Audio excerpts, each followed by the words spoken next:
Nous sommes le 26 octobre 2014, il est près de 14 heures,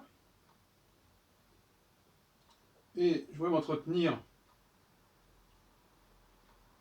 de la dialectique entre le modèle et la réalité. Vaste question, vaste sujet.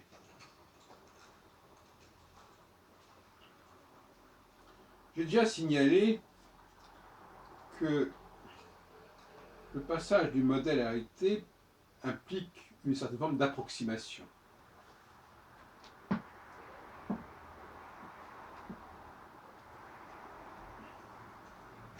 Si on prend par exemple le carré, y a-t-il un carré dans la réalité? Mais ça n'empêche pas d'en trouver un, d'en imposer un, et d'en inscrire un, d'en incruster un. Vous voulez dire par là que rien ne nous empêche de plaquer sur la réalité des structures. Car s'il n'y a pas de carré parfait, on peut en inventer, on peut en trouver, on peut en voir. Il suffit de relier des choses qui n'ont rien à voir entre elles, selon des structures géométriques. Car la science, elle nous parle des structures qui constituent une sorte de réalité, c'est-à-dire qui ont une raison d'être. Nous pouvons très bien imaginer des structures qui n'ont pas de raison d'être, ou du moins qui n'ont pas de raison d'être intrinsèquement. C'est peut-être une raison d'être pour nous, en tant qu'observateurs, qui voulons voir, qui voulons voir les structures que nous avons en nous, que nous avons élaborées, nous voulons les voir se manifester également à l'extérieur, s'objectiver, en quelque sorte. Un exemple classique est celui des 4 étoiles fixes royales, qui sont en astronomie ou en astrologie 4 étoiles qui n'ont rien à voir les unes avec les autres, mais qui sont réunies dans une sorte de quadrilatère totalement fictif, qui n'en est pas moins observable si l'on veut. On peut observer des choses fictives en réalité.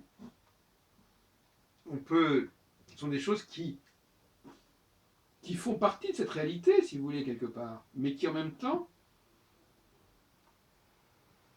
relèvent d'une réalité parfaitement modelable, c'est le cas de le dire, comme une pâte à modeler.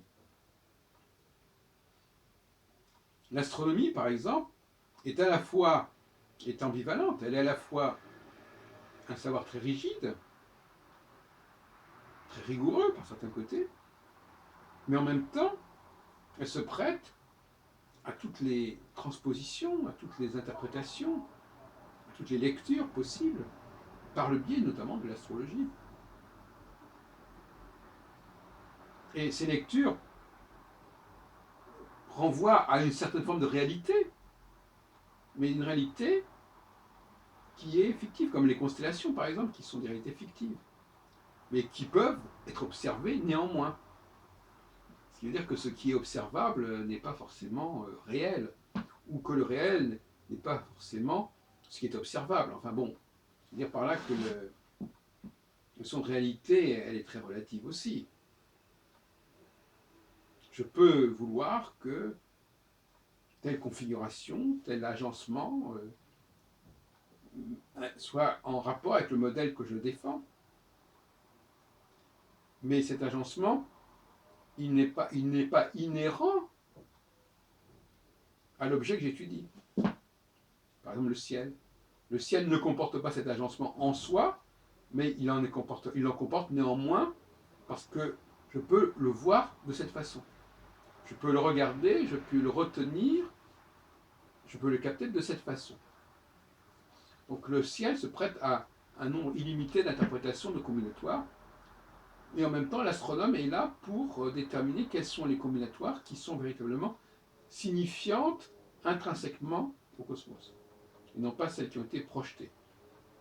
Le problème de l'objet en soi.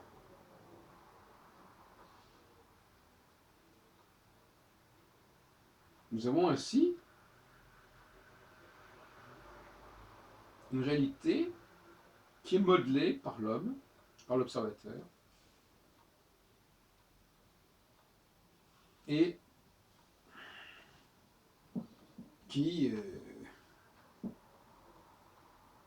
n'est pas celle de l'objet en lui-même, ce qu'on appelle une instrumentalisation de l'objet.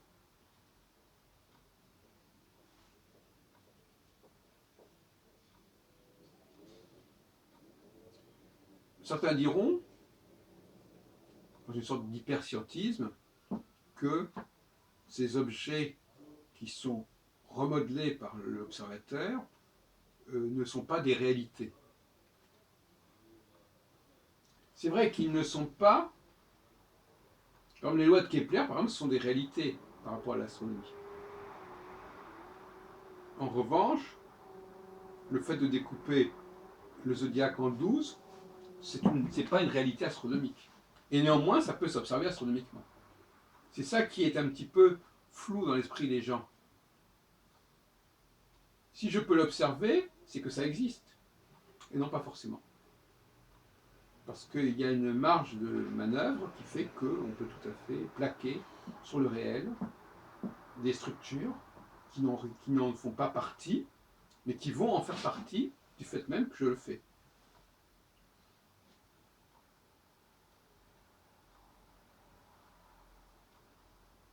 C'est ce qu'on peut appeler aussi la sérendipité, puisque c'est un peu un terme à la mode et que j'utilise depuis quelque temps.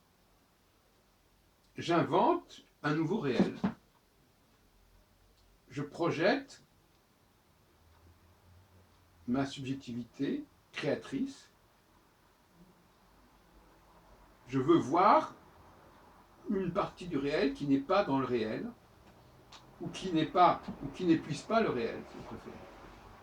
Donc quand je joue du piano, par exemple, ce que je joue, ça existe. Mais ça n'a pas d'obligation, ça n'a pas de nécessité. La musique que je produis n'a pas une nécessité absolue. Et en même temps, elle est réelle. Elle est réelle, mais d'un point de vue purement scientifique, il n'y a pas de raison qu'elle existe, cette musique. Donc je peux la produire, je peux la faire jouer, je peux la faire se manifester, mais néanmoins, aucune loi de la physique, de l'acoustique, n'implique que ma musique existe. Sinon, en tant qu'une parmi des milliers et des milliards de possibilités. Donc, il y a des lois qui sont fondamentales, et puis il y a autour de ces lois fondamentales toutes sortes de structures qui peuvent se mettre en place, qui peuvent graviter autour, qui peuvent parasiter quelque part, et qui relèvent de ce que je pourrais appeler les sciences sociales, pour certaines mesures. C'est des sciences, c'est-à-dire les sciences sociales, c'est en fin de compte, pas forcément, mais d'une certaine façon, les sciences sociales, c'est une lecture de la réalité. Parce que les sciences sociales, elles parlent aussi de l'être humain, et l'être humain fait partie de la nature, de certaines mesures. Donc les sciences sociales sont une façon de lire les choses, de lire le temps, de lire l'espace-temps, mais c'est une façon parmi d'autres. On peut parler de quantique, si on veut, parce que c'est un mot à la mode.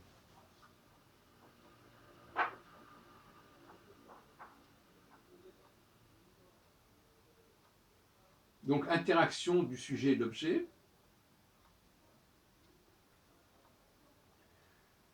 Je peux, par exemple, même par rapport à quelqu'un que je rencontre, je peux le voir d'une certaine façon, sous un certain angle, sous un certain éclairage, qui ne sera pas inhérent véritablement à cet objet, mais qui lui donnera en quelque sorte une signification pour moi, et donc pour lui quelque part, puisque si je le rencontre, c'est parce qu'il est signifiant pour moi, et donc s'il n'était pas signifiant pour moi, je ne le rencontrerais pas, et si je ne le rencontrerais pas, sa vie ne serait pas la même, etc.